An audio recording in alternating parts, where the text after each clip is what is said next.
Rumors of coup increasingly exaggerated. Does Xi Jinping have other plans? Guangdong reports nearly 20,000 new COVID cases. Officials say no need to panic. Chinese rule of law becomes a joke. Even Deputy Chief Justice comes forward to report. First organ harvesting survivor, speaking out against the CCP's evil. It's all covered in today's China Truths. Rumors of coup increasingly exaggerated. Does Xi Jinping have other plans? As the Beidai vacation gets underway, an annual summer retreat taken by the top CCP leaders in the seaside district of Beidai, Hebei province, the swirl of political rumors continues unabated.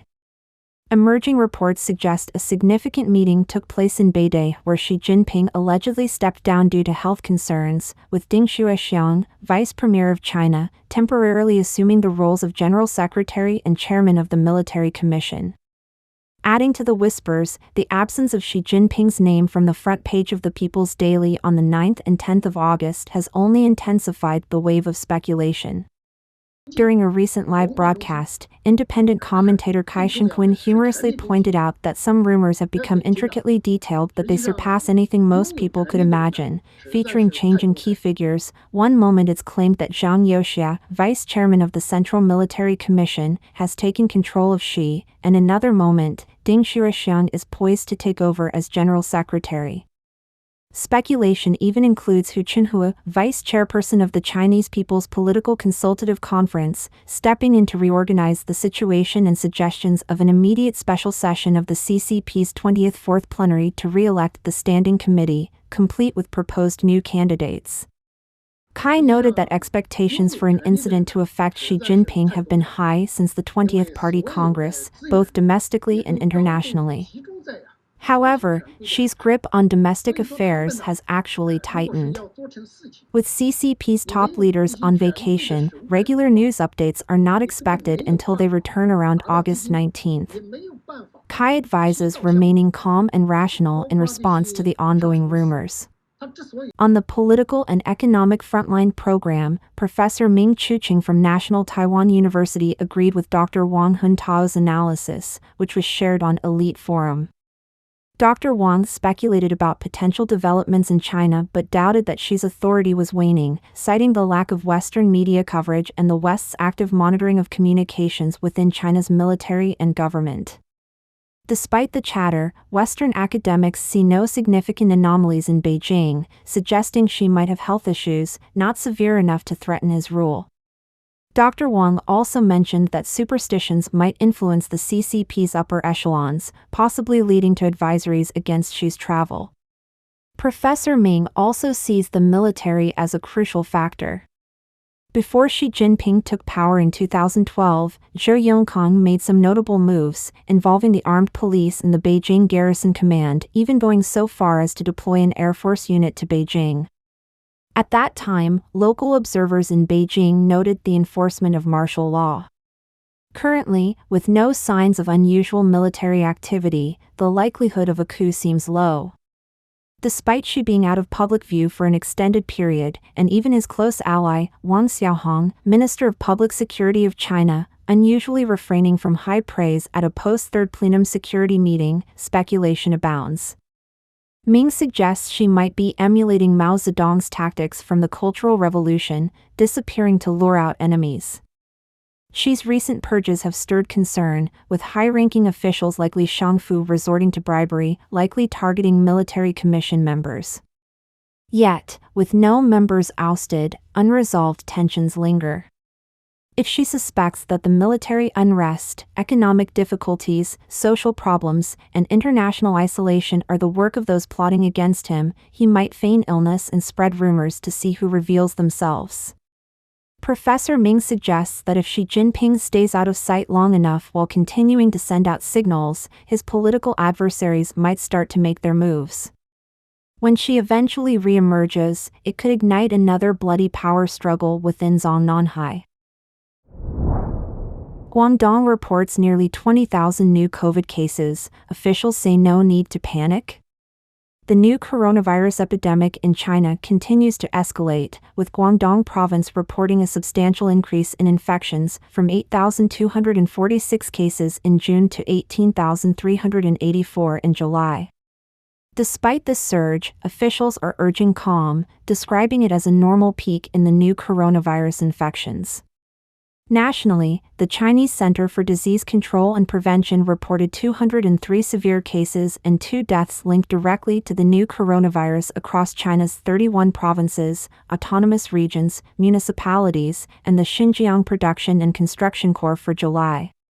An upward trend in infections is evident, as the positivity rate for the new coronavirus in influenza-like illness cases soared from 8.9% in the first week of July to 18.7% by the end of the month.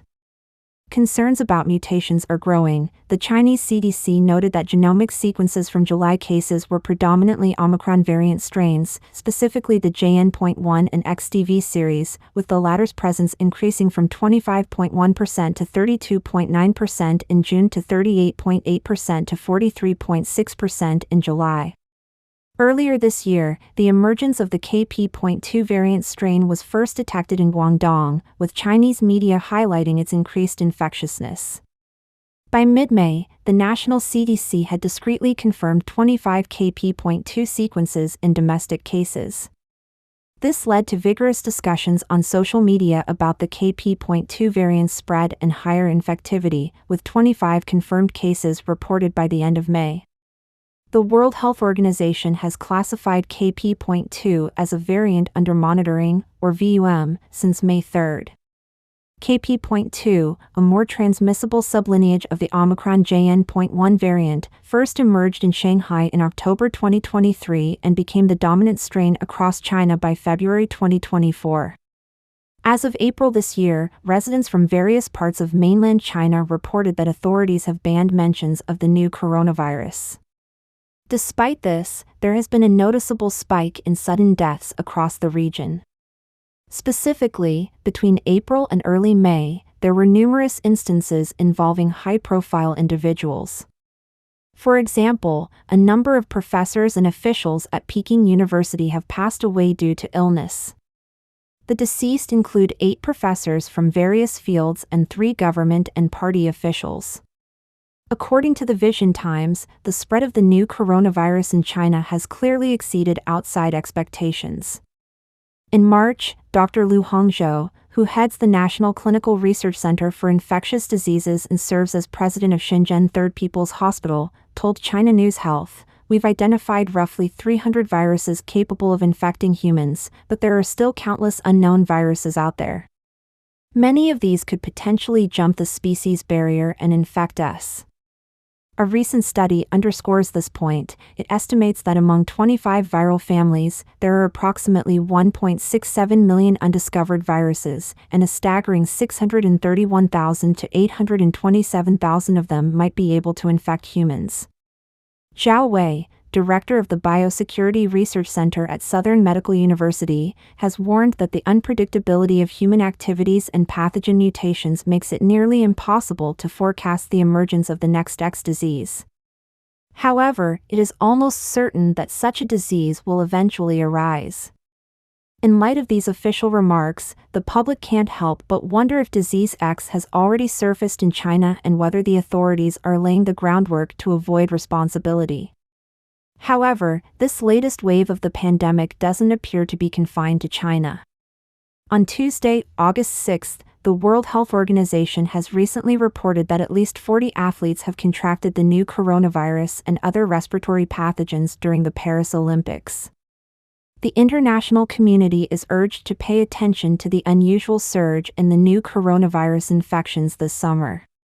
Maria Van Kerkhove, acting director of the WHO's Epidemic and Pandemic Preparedness and Prevention Department, stated on the 6th that the global new coronavirus positivity rate is now slightly above 10%, while in Europe, it's just over 20%. She said, "COVID-19 is still very much with us," adding that if we were to have a variant that would be more severe, then the susceptibility of the at-risk populations to develop severe disease is huge. Beyond the new coronavirus, several other significant infectious diseases are also drawing concern. First is the spread of monkeypox, which has already impacted numerous countries in Africa and is spreading rapidly. Monkeypox, once confined to Africa, began spreading widely outside the continent in 2022, affecting people in over 100 countries. Second is anthrax. Recent deaths and infections from anthrax have been reported in Yanggu, Shandong, with additional cases emerging in Shijiazhuang, Hebei, indicating potential further spread. However, the source of this anthrax outbreak remains unreported by Chinese authorities. According to the Sound of Hope, experts are predicting that in the near future, humanity may face another pandemic, potentially even more severe than the previous COVID-19 outbreak. Chinese rule of law becomes a joke. Even Deputy Chief Justice comes forward to report. In recent developments within the Chinese Communist Party, an increasing number of officials have taken to online platforms to make real-name reports, including those from public security, judicial, and disciplinary inspection departments. Notably, even the vice president of an intermediate court has joined this trend. On August 9, Chen Daolong, vice president of the Intermediate People's Court in Baishan City, Jilin Province, posted a video in which he held up his personal ID and what appeared to be a judge's ID, introducing himself as a vice president and party leadership group member at the Zongqi Court in Baishan City.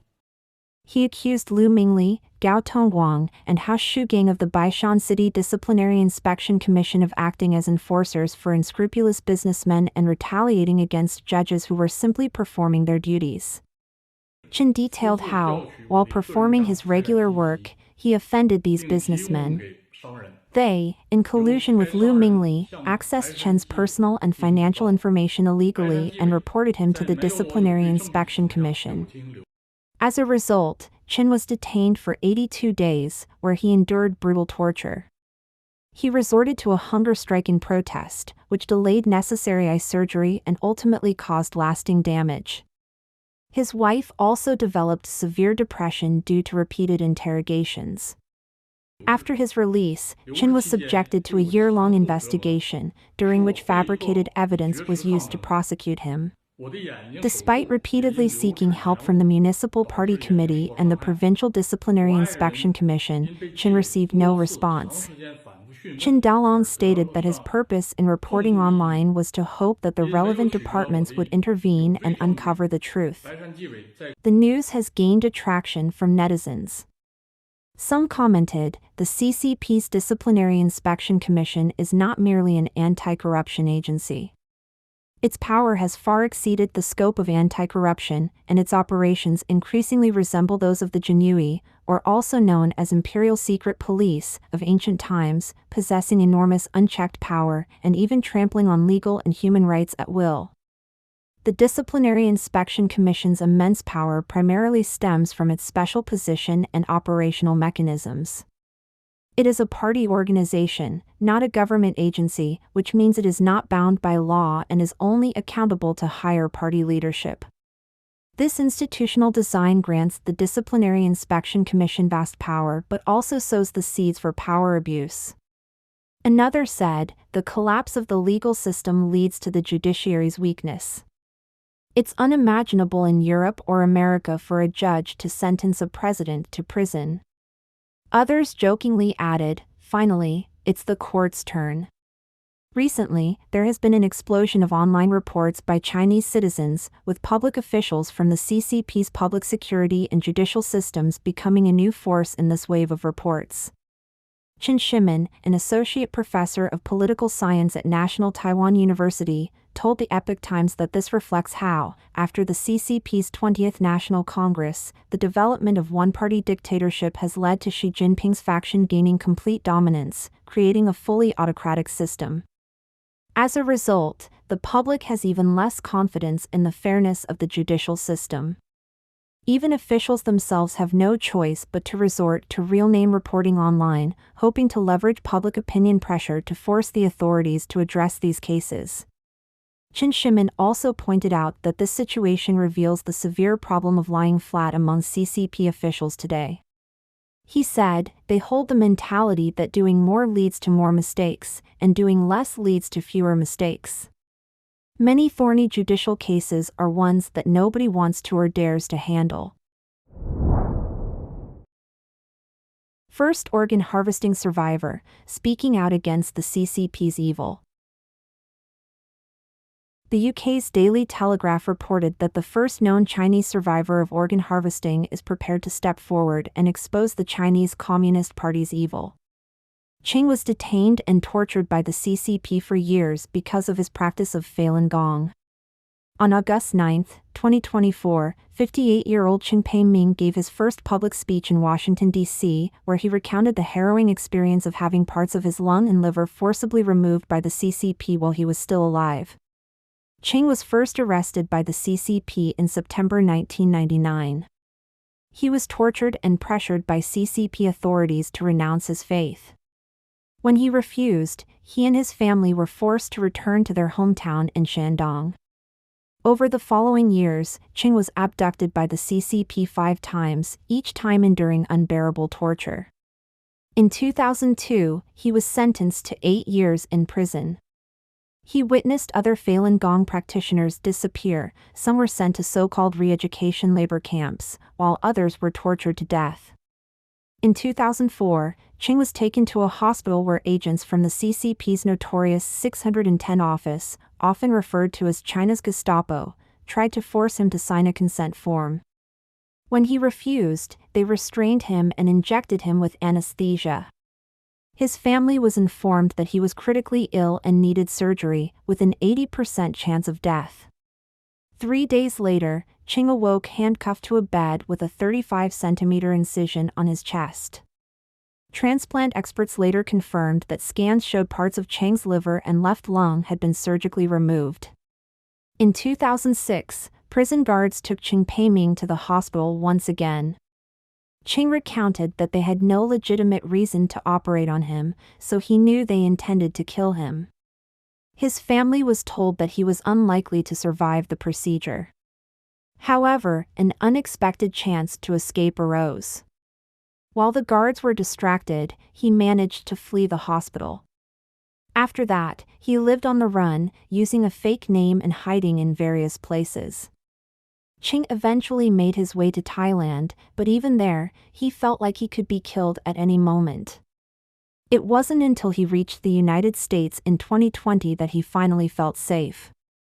In June 2024, the U.S. House of Representatives passed the Falun Gong Protection Act, aimed at pressuring the CCP to end its persecution of Falun Gong and to sanction those involved in or aiding the forced organ harvesting of Falun Gong practitioners in China. Qing shared that even after 20 years, he continues to feel extreme pain in his body. He still bears a 35-centimeter scar that stretches from his chest to his back. Most of his family remains in China, where they continue to be in danger, but Qing is determined to share his story. I want the whole world to know how evil the CCP is. It is not just targeting the Chinese people, it is trying to harm the entire world. I must reveal the suffering that Falun Gong practitioners have endured in China. Dr. Charles Li, also a Falun Gong practitioner, was himself arrested and tortured by the CCP in 2003 for his beliefs. He told the Daily Telegraph that the importance of Qing Peiming's testimony cannot be overstated. Dr. Li said, "For decades, we have heard reports of Falun Gong practitioners enduring extremely inhumane treatment, people being tortured to death, their bodies cut open, and their organs taken. But now we have our first living witness." He added, "This should be a wake-up call to people and governments worldwide. The CCP does not care about human life." Don't forget to comment in the section below to share your opinions on today's topic with us. If you find the information helpful, please share this video with a friend to watch together. This will be a great source of motivation for our team to produce more and more quality and reliable videos. And also don't forget to like and subscribe to see more interesting topics from China Truths. Thank you for tuning in.